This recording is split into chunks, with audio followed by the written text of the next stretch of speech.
I'd like to welcome you all to what is the last of a series of public lectures on arts and well-being. We're very fortunate to close this series of public lectures with probably one of the biggest names we can get in psychotherapy, certainly in Britain, if not internationally. So we have Andrew here, Professor Andrew Samuels. He's well known internationally as a commentator on social and political issues for the standpoint of therapy thinking. His work on the father, sexuality, spirituality, and the therapy relationship has also been widely appreciated.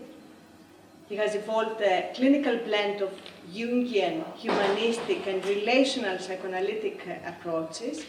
And some who are involved in the field of psychotherapy will know him as a very successful chair of the UKCP, the United Kingdom Council for Psychotherapy.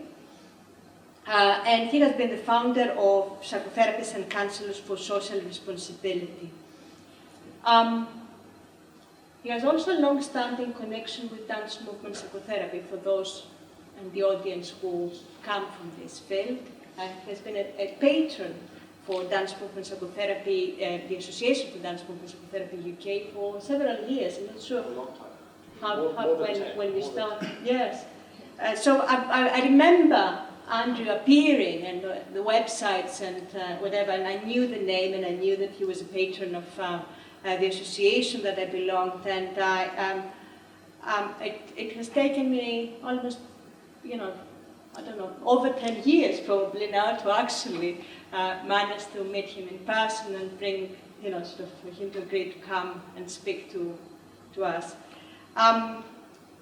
Andrew doesn't only speak, he's a very prolific writer. He has written books that have been translated into 19 languages, including The Father, Psychopathology, The Political Psyche, Politics on the Couch, Passions, Psychotherapy, Politics, A New Therapy for Politics is that's the most recent publication.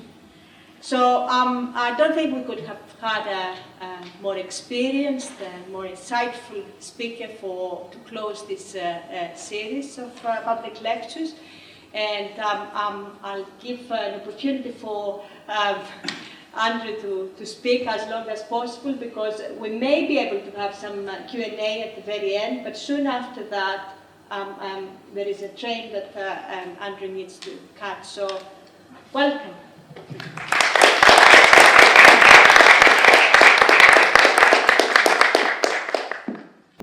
There will be discussion, don't worry. There'll also be some experiential exercises, thinking exercises, fantasizing exercises as we go along, because I'm a therapist, although I also work as a political consultant, and everybody in the psychotherapy field who knows me knows that I worked for many years for the Labour Party. I'm ashamed perhaps now to admit for how many years and for who I worked, but it was right at the very top in the 90s. And later, perhaps as a result of that, I assisted the United States, the Democratic Party, in 2 presidential campaigns. So I bring to a talk on politics from a therapy perspective quite a lot of hands-on experience.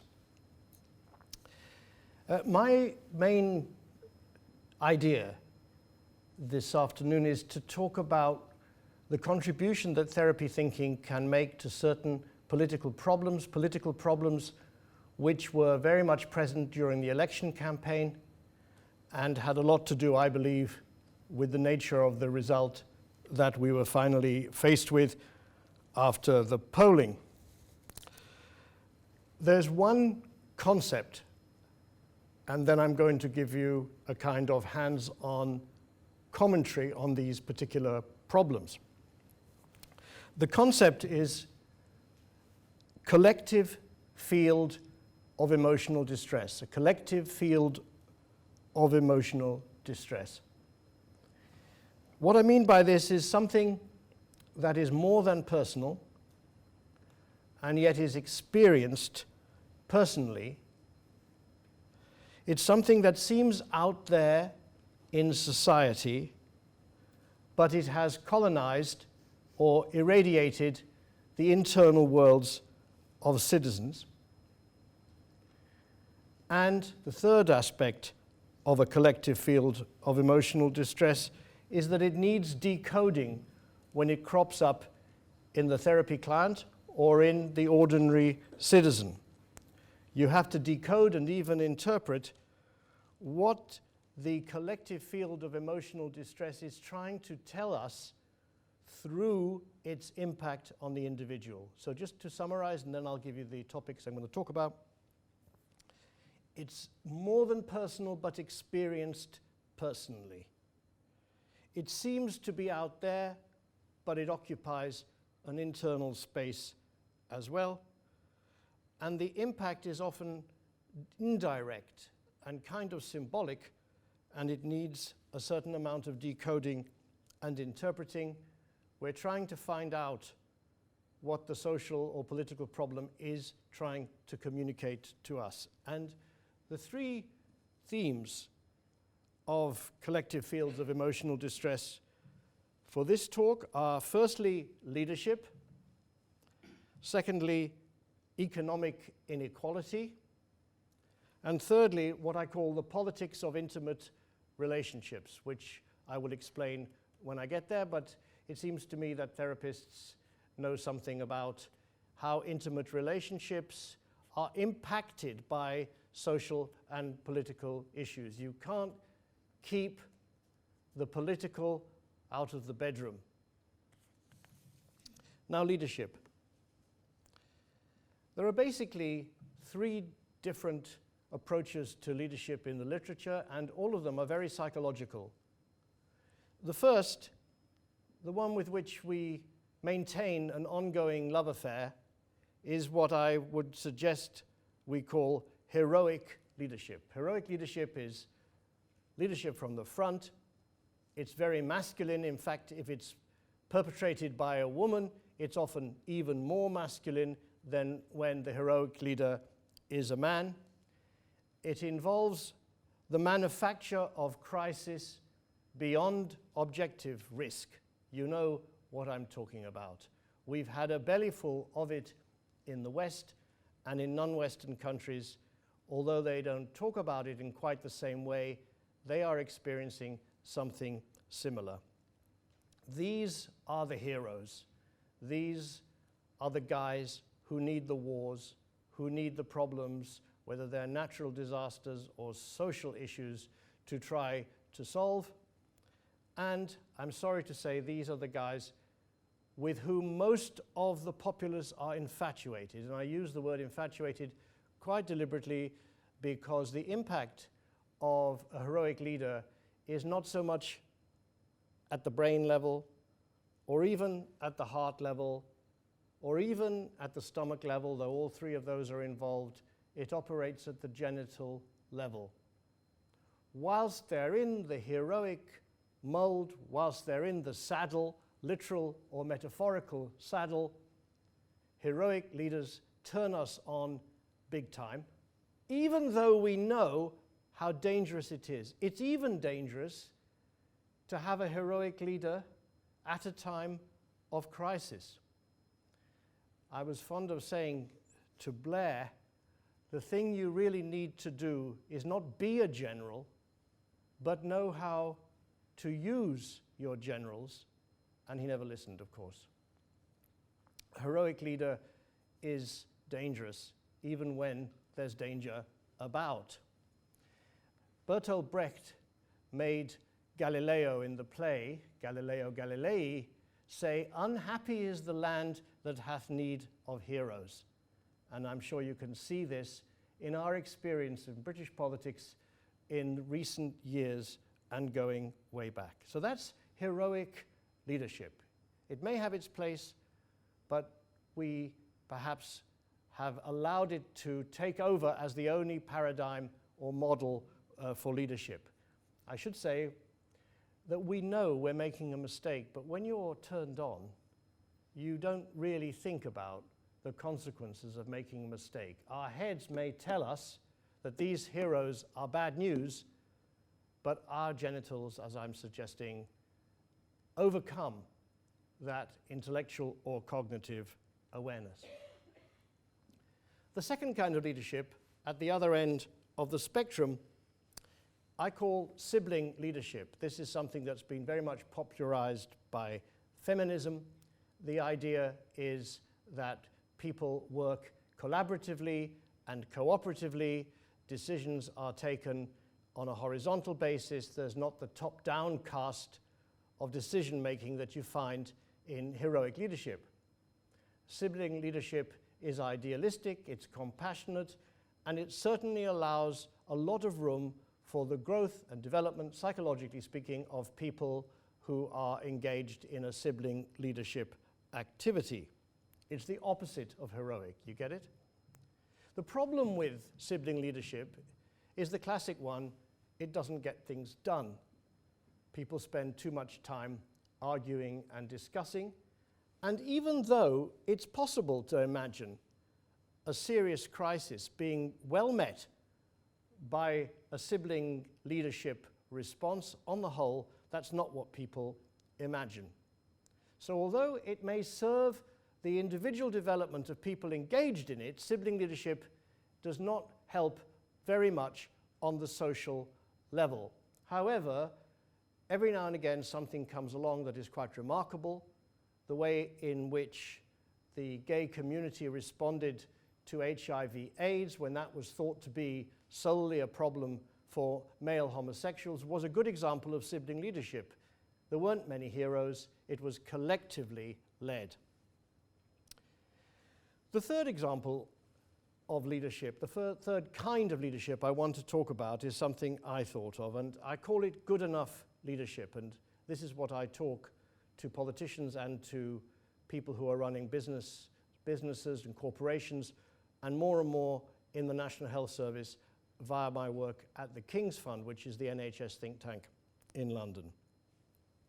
Now, good enough is associated with Donald Winnicott, the psychoanalyst. And what it means is that, especially when he used it in relation to parents, is that after an initial period of time at the beginning of a baby's life, when things go very, very well, there's an almost perfect fit between the mother and the baby's demands and desires. Gradually, it won't work. She's a bit late with the feed, it's a bit cold, the baby has a tummy ache, and in a sense, the early idealization of the mother as the perfect provider of what is needed gets replaced by a sense that the mother is absolutely useless. Idealization is replaced by denigration. And the swing between idealization and denigration, which politicians absolutely know about, is something that Winnicott, and indeed everybody else that I've ever read, thought of as a big problem for a growing child. Much better that the mother fail the baby, but fail the baby in the baby's own way, to paraphrase Winnicott. Now, this kind of failure helps to build up adaptation, resilience, independence, ego strength, and the like. But what's fascinating about it is that it's founded on failure. In development, the mother's failure. In politics, we have to think about the political leader's failure. I'm not now talking about a politician saying, I got it wrong in the past. They don't do that either, but that's not quite what I'm looking for. What I'm looking for is a political leader who understands his or her job in terms of preparing people for failure, expecting failure. If you like, there would be an ongoing, constantly in session national failure commission. That's a purely playful idea, of course, but what I'm trying to say is that as we know that society is so full of risks that cannot be anticipated, why don't we organize our expectations of leaders and of citizens around the idea of failure. This is not settling for second best. This is not saying, oh, well, people do their best. It's very much based on psychological premise that a well-managed failure and the disappointment that comes with that failure also being well-managed and integrated is a growthful experience for all concerned. So to heroic leadership and sibling leadership, I added good enough leadership, one that is based on the inevitability and the management of failure. Samuel Beckett suggested that we fail better.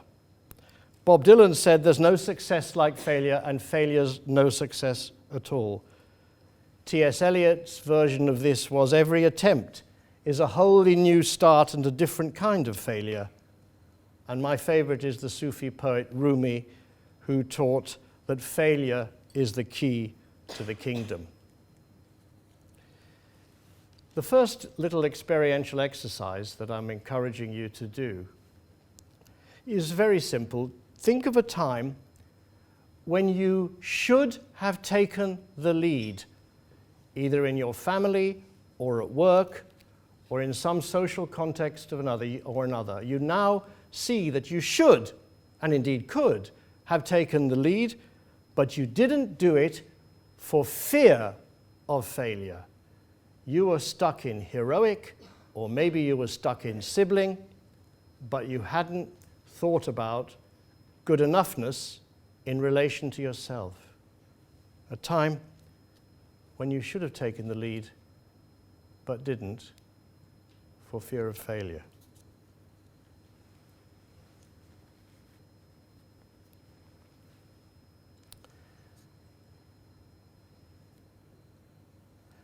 The second collective field of emotional distress, I said, would be economic inequality.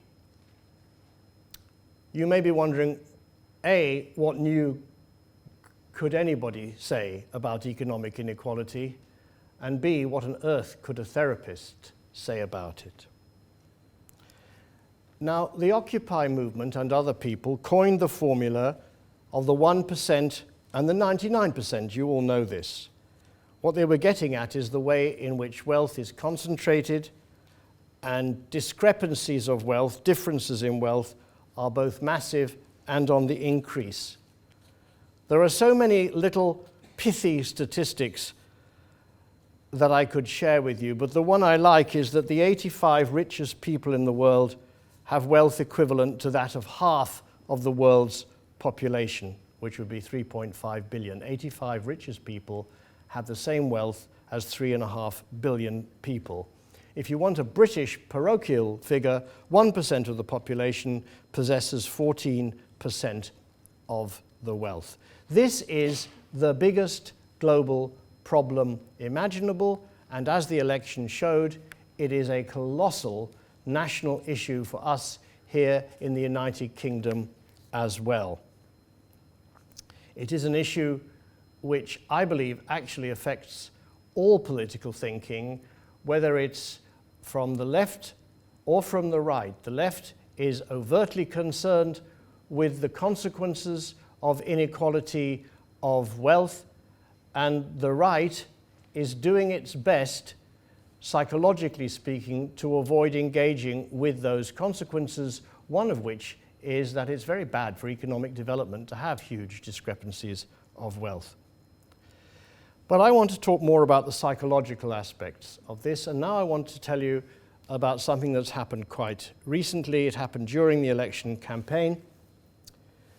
On page 28 of the Conservative Manifesto, the idea was mentioned explicitly, although it's in fact been used in pilot projects for the last couple of years, that if you don't agree to therapy, a particular kind of state therapy provided by the authorities, various of your benefits might be cut. Compulsory therapy. I'm happy to say that some of us got a letter together, 450 therapists signed it, 27 professors, 5 progressive therapy organizations led by psychotherapists and counselors for social responsibility, because the target group were basically mental health sufferers. So that inequalities of wealth, mental health, and something to do with therapy were linked in the government's collective mind.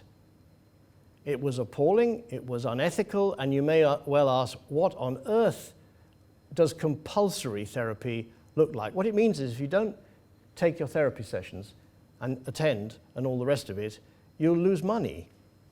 It's incredible, but that's what the policy was stated to be, and I suspect it's actually going to happen. Everybody knows that poverty leads to serious mental health issues, and that's perhaps the background consideration to this idea that there will be mandatory therapy for those on benefits. But poverty, and above all inequality, leads also to aggression and violence, especially male violence, because if men are supposed still to be breadwinners, their diminished capacity to do so leads to frustration, anger, and violence. And sometimes, in hard economic circumstances, and we see this in Greece at the moment, violence is turned against the self by men, and under austerity politics in that country, we find the male suicide rate increasing quite dramatically. This is, of course, violence against the self, but the background point here is that the frustration engendered by what's involved in poverty and economic inequality is absolutely fraught and likely to come out at any time. The Mental Health Foundation did all the research on this if you want to go to their website. Now, what can a therapist say about economic policy? Well, one of the things I've noted, and you saw this during the election campaign, is that quite a lot of argument about economics is in fact argument about human nature. We are in the human nature wars, actually. Is human nature a collaborative, cooperative, altruistic, loving, look after your neighbor kind of thing? Or is human nature self-interested, callous, ruthless, and somehow genetically programmed to make a person only consider their own interests? Or, and this is of course the problem one, or is it a bit of both? And if it's a bit of both, what can politicians draw on in the therapy literature and approach to things to strengthen the altruistic, cooperative, collaborative, love thy neighbor side of the human nature wars? Well, one of the things I think therapists can say and are saying is that self-development, individuation, self-actualization, achieving your potential depends to an enormous extent on how you relate to other people and what your attitude to them might be. So that therapy can make an intervention in the human nature wars to say that actually pursuing the interests of the other and pursuing one's own self-interest are much more intricately connected than we might have thought. One of the things I've become very interested in is the whole question of inherited wealth. All cultures engage with this, and it's quite amazing when you look at surveys, particularly in the United States, there are millions of people who are violently and vehemently against inheritance tax. They call it the death tax there. But very few of them would ever conceivably have to pay it. It's become a kind of political symbol, and there are similar signs of this here.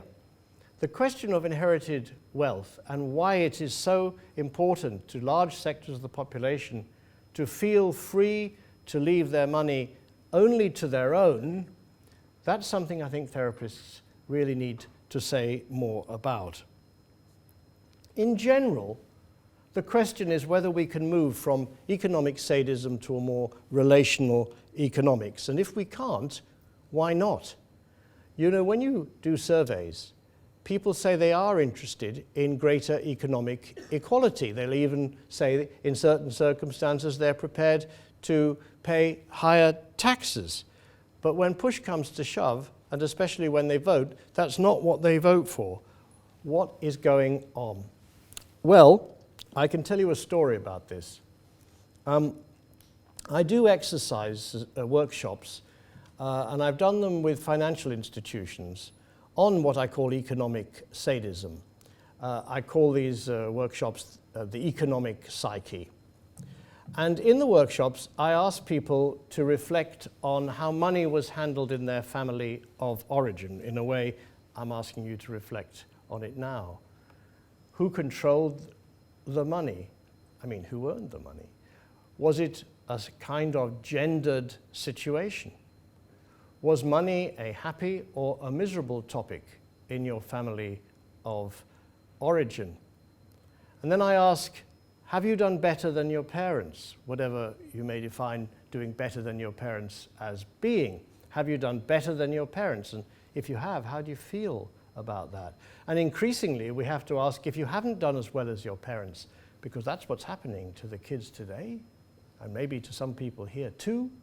If you haven't done better than your parents, in a culture that assumes that you will, then you must be a very big failure indeed. So these are some of the questions that we look at in the economic psyche, economic sadism workshops. But then I do something else. I say to people, and these are usually very nice liberal people, they're left people, Labour Party may be the most right-wing position of some of these people. I say to them, look, I'm going to give you umpteen billion pounds, billions and billions of pounds, and I want you to think about the very worst, nastiest, sadistic thing you can do with these billions. Just play with it. People have terrible trouble at first doing this.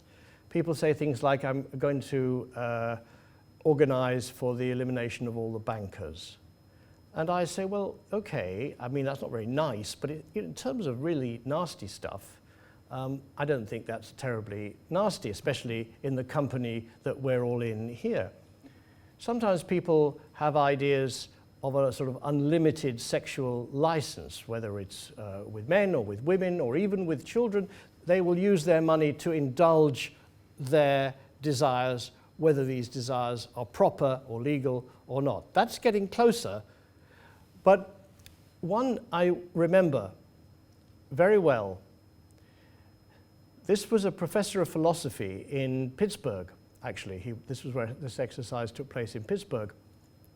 And he said he would take his billions and he would purchase prime skiing land near Aspen, Colorado, for the use of him, his family, and his friends. And I thought, well, you know, if that is the best you can do for a sadistic fantasy, God help you. And then he stood up and he looked around the room and he said, watch me. He said, and I'd hire the US Marine Corps to kill anybody who came within 1,000 yards of my land. So he got there. Now, what is the point of this, apart from therapy, self-indulgence, and hijinks? The point is that it seems that even in well-meaning, liberal or leftish, progressive types of people, there is a stratum of economic sadism which the left does not want to know about. So that if you think about the election campaign, and there are many ways you can think about it, and I'm not saying this is the only way you can think about it, there was a real difficulty in engaging with how much people really dig economic inequality. They like it. They like it a lot. And so if you're going to do something about it, you better address that. The third and last of my 3 collective fields of emotional distress concern the politics of intimate relationships. Now, sometimes when there's a cultural crisis, and I think there's a cultural crisis in Britain at the moment, the site of resistance, the place where resistance to the crisis takes place, is in the intimate sphere. Let me just develop the point. There's a public crisis, but quite a lot of what goes on in private is in fact a response to and a critique of, although not expressed in words, of the prevailing ideology. Now, the prevailing ideology at the moment is neoliberalism. Neoliberalism means extreme capitalism, crudely put. There's more to say about it, but basically that's what it means. Because 1 or 2 people were saying, what's neoliberalism? But that's roughly what it is. If neoliberalism is the prevailing ideology, and if I'm right that intimate relationships are places where ideologies are challenged, then I think a lot of the current interest in polyamory and in thoughtful promiscuity can be given a political twist. Polyamory is when 2 people agree that one or both can have consensual relationships outside the intimate partnership. It's apparently the single most quickly expanding form of sexual organization. Thoughtful promiscuity, culminating in a book of the wonderful title, The Ethical Slut, which some of you may know. Polyamory is thoughtful promiscuity is also a kind of critique of property as property is expressed and carried by monogamous relationships, including marriage. This is something that Engels got hold of very early on. He said that the first-class conflict was between the man and the woman in a marriage. The man, in a way, being the dominant class and the woman being the inferior or subordinated class, and that their relationship expressed the nature of capitalism. He owned her, and of course he owned his children. These days, he may not own her or the children in quite the same way, but he certainly is part of a pattern of proprietorship, which is the relationship norm. Only it isn't anymore, because non-possessive relating, as expressed in polyamory, when people agree to have relationships outside the couple, and in promiscuity, these things are direct but unconscious critiques of the way in which ownership and relationship kind of go together. I think the relationship of radical politics to sexuality is a very old one. The first psychoanalyst to talk about it was Otto Gross in, I think, 1906 or something like that. And Otto Gross, by the way, he was the one who coined the phrase the sexual revolution. Otto Gross also anticipated the personal is political, and this is what he said. He said that you can't imagine deep personal change of the kind that you aim at in psychotherapy if the social system in which the psychotherapy is taking place doesn't change. That you're not actually going to fix things at depth or even reach the depths, remembering that the depths are often composed of collective social and political material. You're not going to reach the depths if you don't think about changing the society in which the therapist and the client are situated and in which they operate. But Gross turned it round as well, and what he said was just changing the society, just changing the material conditions or the constitutional arrangements like voting systems or devolution or whatever, these things, of course they're important, they won't necessarily reach people's depths. In other words, you can change the political landscape, but that doesn't necessarily mean, and in fact might never mean, that you change people's souls. You have to think about changing both. And by the way, this dimension of thinking is also utterly absent on the left, and a distorted version of it may be found on the right. On the left, there is a difficulty in empathizing with and comprehending why people want the sort of right-wing solutions that they seem to want. On the right, people understand more that the individual wants certain things, but there's basically no interest in the system in which the desiring individual is embedded. So to summarize, what I'm saying is we shouldn't split discussion about relationships off from discussions about politics and society. It's a mistake, and we're missing an opportunity. As people experiment with different relationship structures, such as polyamory or thoughtful promiscuity, let's try to understand that this is going on as a kind of implicit, tacit, silent, coded resistance against a society that rests on proprietorship.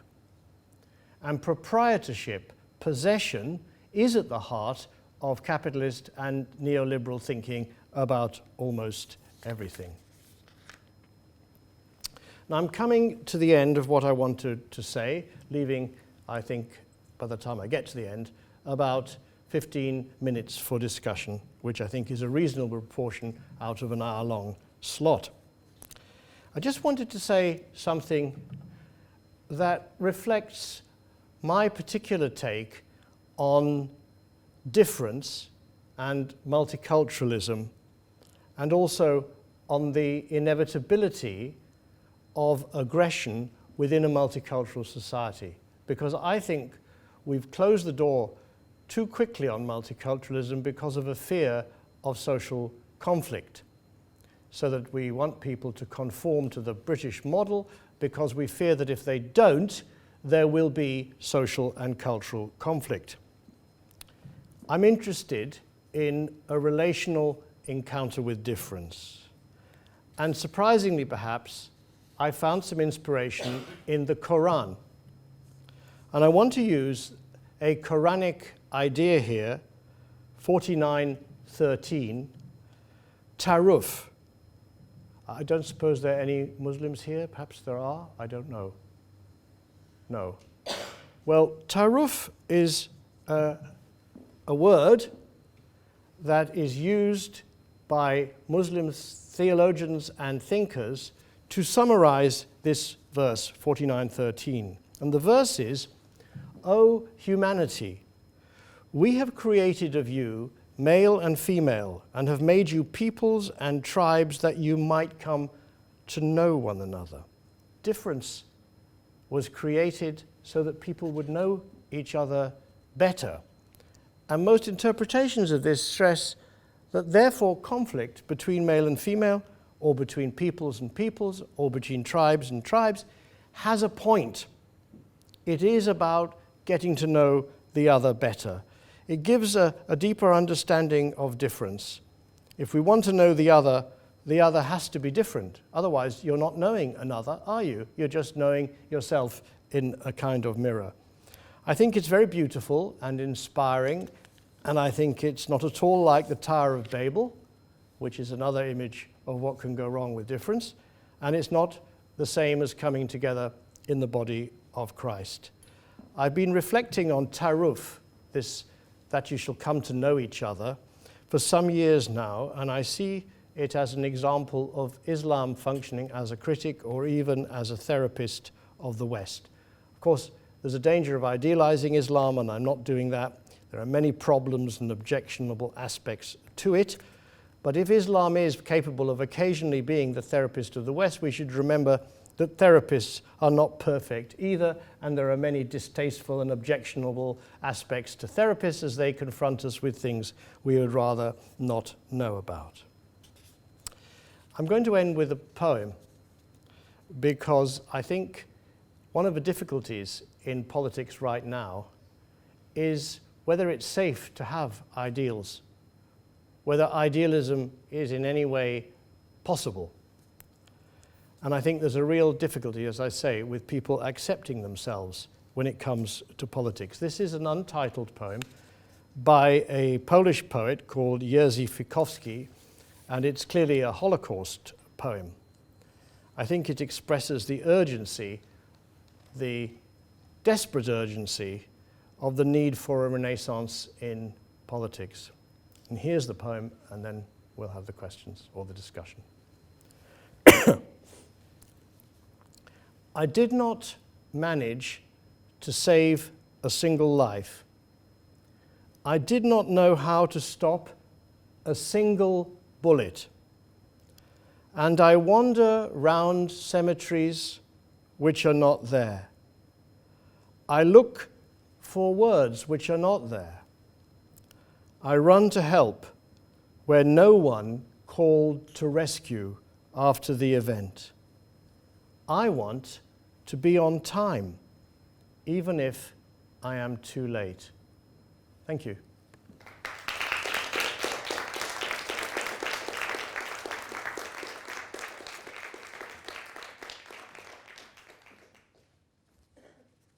So we've got 15 minutes. Do we have any questions? I've had some Yes. very exciting thoughts here, which I'm hoping, yes, will... You're going to have to yell. Yeah, you, yeah. Going back to, is it page 28? Of the Conservative Manifesto? Yeah. Yes.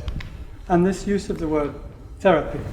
And I always am struggling because there are umpteen therapies out there. And I don't know which one you're referring to, or the Conservative Party are referring to, but was it CBT by any chance? It basically, in the pilot projects in job centres, this is the kind of therapy that you get in an improving access to psychological therapies unit. So I wouldn't call it CBT proper. I blipped in my exposition, so the question is a real gift. I call it, and my colleagues call it, state therapy. It's a kind of ersatz therapy that is designed to get people to sort out the thinking problems that are responsible not only for their unemployment, but also for their poverty. This was why the therapy profession, which is incredibly divisive and never speaks with one voice, managed to get its act together, because we wish to dissociate ourselves from this idea of state therapy. So that's my best way to explain it. And as I say, you know, when you're giving a lecture and you're winging it a bit and you're speaking from a few notes, you sometimes miss something that should be said. But this is not just a problem for therapists. It's a kind of a litmus test or a symbolic moment when something like this can be seriously put forward. And The Guardian did a big news article about it, and I have to say that the Conservatives didn't even deny it. Labour wouldn't even say they'd review it. It was just accepted that you could, if somebody declined therapy, which is entirely something that the community or the state is giving them for their own good, there must be something wrong with them, and so they're going to lose money. Now your question. Well, it's really about this whole problem of, we all want therapy, don't we? We think it's a good thing. I don't think so, because it depends on the type of therapy. And CBT isn't very far away from saying, this is how you should think, this is how you should behave. And that's the issue I have. Yeah, in a way it's a really important sidebar, because the talk is not in fact about therapy for individuals. The talk is about how ideas that come from therapy might be part of a conversation about politics. But you're absolutely right that there is a huge divide now in the therapy world, and this you know, the lecture has psychotherapy in the title, does the world need psychotherapy? And I think the answer is yes and no, and it does depend, not just on the therapy on offer, but where the client, in inverted commas, actually is. I mean, it's a free choice to have therapy, and what happens and what gets said in therapy is based on free choice, right? Well, no, because I work as an educational psychologist, so my clients are children mainly, and very, very few are voluntary, come to me voluntarily.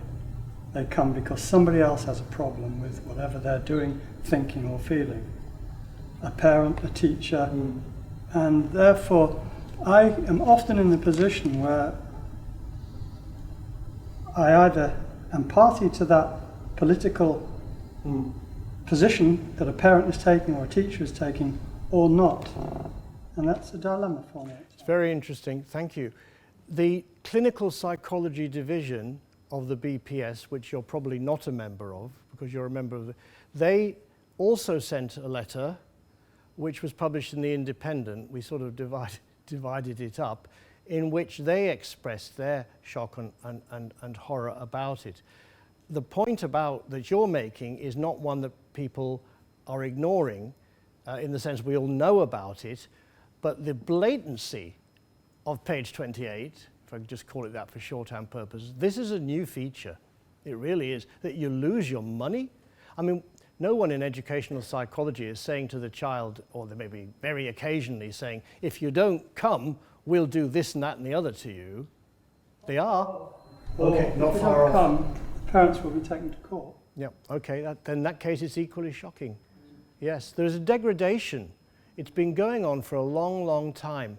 The attack on real psychotherapy in the NHS began under the last Labour government. It's been decimated, but I don't think the discussion should get carried away with the state of psychotherapy in Britain. It's more about the state of Britain looked at from a psychotherapy perspective. Nevertheless, I like what you've been saying. Yes? Kind of links to what's just been brought up, and I'd be interested to hear you say some more about a classed response, because some of what you're describing is related to class politics, and particularly when you talked about the politics of intimate relationships. I frequently work with women who live in areas with high indices of deprivation, and to talk about thoughtful promiscuity and polyamory as a site of resistance is actually something that isn't necessarily available to them. So I'd be interested to hear more about your perspective of how this links to class. Yeah, I think the class bit of the talk is carried by what I was saying about economic inequality, actually, where I do think there is a tremendous unconscious commitment to economic sadism that is not addressed by so-called progressive thinkers. I don't see why, in lots of different circumstances, people living in difficult economic situations shouldn't fall under the description I've given of relationships as a site of resistance. Now, the examples I've given may seem a bit metrosexual, metropolitan, middle class to you. I'm not absolutely sure whether they are or not. In the book, Understanding Non-Monogamies, edited by Meg Barker and Darren Langridge, they address, some of their contributors address this, and the general conclusion is that with cultural variations, which is always something you put in very carefully when you make a generalization, with some cultural variations, a lot of what's being said about non-monogamy applies in many socioeconomic contexts. So whilst I understand where you're coming from, I'm not sure I completely agree, but to go back to economic inequality and remembering what I'm trying to do is sort of scour the therapy barrel to see if there's anything there. I don't think therapy can save the polis, the political world, in any way, shape or form. But the way in which there is a kind of conspiracy not to use ideas or approaches taken from therapy, that's pretty bizarre. And even when you find therapists seeking to work, for example, with climate change organizations or sustainability organizations, there is an odd resistance to working with therapists, perhaps because therapists and therapy has so often been on the side of the establishment or of the powerful. But I think in the current circumstances, and that's why I wanted to give this talk, in the current circumstances in Britain, whoever had prevailed in the election, I think the idea of a therapy thinking presence in progressive thinking alongside other kinds of engagement and other kinds of concern, I think that is worth thinking about. So when I say, does the world need psychotherapy, what I mean is, does the world need psychotherapy as well as all the other things it needs, if you see what I mean. I think we've got time for a couple more, but thank you. I'm interested to know if this, I like, the students who've been working with me all day now, I like a bit of negativity. I mean, was there anybody here for whom this just completely missed it? It was just a total wank or something like that? I thought you might be talking about the role of psychotherapy in Britain today, the ongoing role of psychotherapy, how it's may change, and you know how different types of psychotherapy may, because I think the CBT's got its place, but it seems to have a big place within the NHS, and other therapies are scrambling. Do you think that would be carrying on, or? No, well, I nudged into it with using the example of the Guardian letter and all the stuff we've been talking about in relation to compulsory state therapy. But my main goal is, and has been for a very long time now, to see if some kind of marriage can be effected between psychotherapy and therapy thinking on the one hand and social and political crises on the other. And for those of you that know the history of psychotherapy and especially of psychoanalysis, this is in a way not new. I mean, right from the very beginning, Freud and Jung and the pioneers of humanistic, person-centered psychotherapy and counseling like Carl Rogers, they saw themselves as social and cultural healers as well as inspiring work on individual distress. Now, if you want to comment about psychotherapy, it is that perspective that psychotherapy is not just about the individual client being attended to by the individual therapist. That insight has got lost. And I think most of the deepest socially transformative psychotherapy may not be going on in people's individual consulting rooms at all. I mean, Sissy Licker organised a conference a couple of weeks ago called Reaching Out, which was about therapy in unconventional settings. And there's a hell of a lot of therapy going on in very unconventional settings, on the street, in cafes, in people's homes. All of this is incredibly valuable.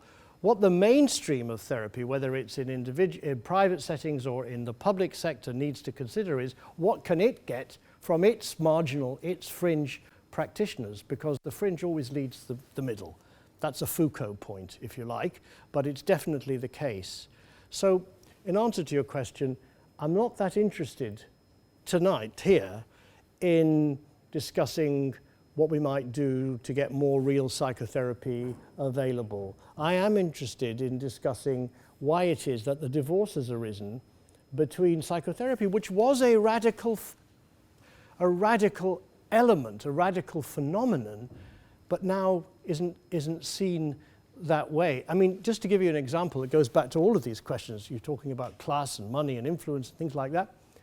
When the writers of that letter which protested the idea of compulsory therapy wrote to the three big organizations in this country which represent 95% of the certificated therapists saying, join us, the first thing all three did, which makes me think that they had been in communication with one another, the first thing they did was to say, you've got your facts wrong. Well, we gave them the facts. Oh, no, you haven't got your facts wrong. It's a very important letter. We completely agree with the ethical standpoint you're taking, but this is too political for us to join in. And then in the private phone conversations, which perhaps I shouldn't talk about, but I will, what was said was, well, we've got a problem here, which is because some of our members want to do this work in job centres, this compulsory therapy, and so we don't want to upset them. You're nodding. I don't know why you're nodding, but I mean, you can imagine it. Yeah. Imagine it. Yeah, you can imagine it. So that's quite a big problem. We have got time for one more quick one, because the thanks can be very... Yes, but speak up though, because... In your opinion, do you think that politicians would benefit from this compulsory therapy? Did people hear the question? Do I think that politicians will benefit from compulsory therapy? The very best... I'm going to turn it round. The very best politicians are, for a while, therapists. Even ones you won't like. Even, you know, the famous one that people who think this way always quote is Thatcher, who for a while attended deeply to what she heard. So I'm not sure that giving therapy to politicians is quite the way ahead.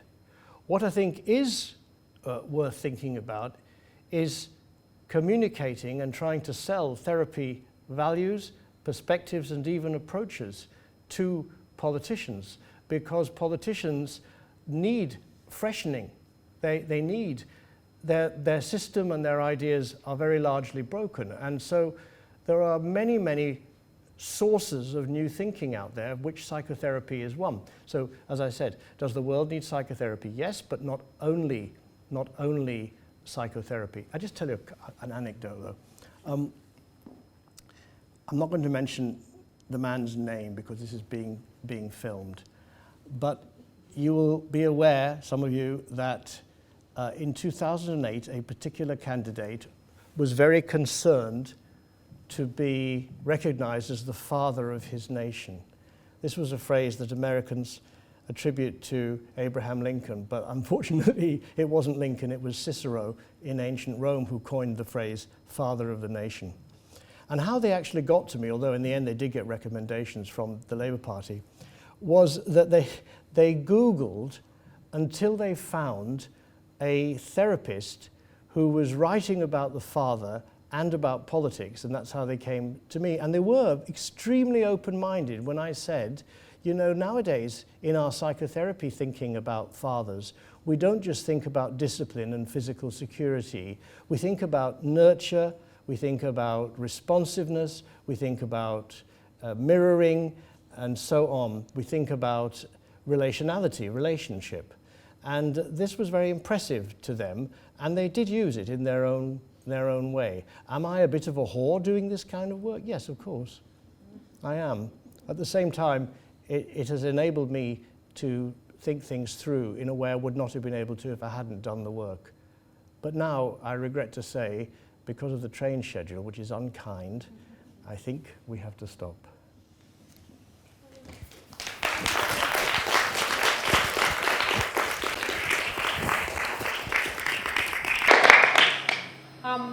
Just to say before we finish that was even much more stimulating than I expected to be, even if I expected a highly stimulating lecture anyway.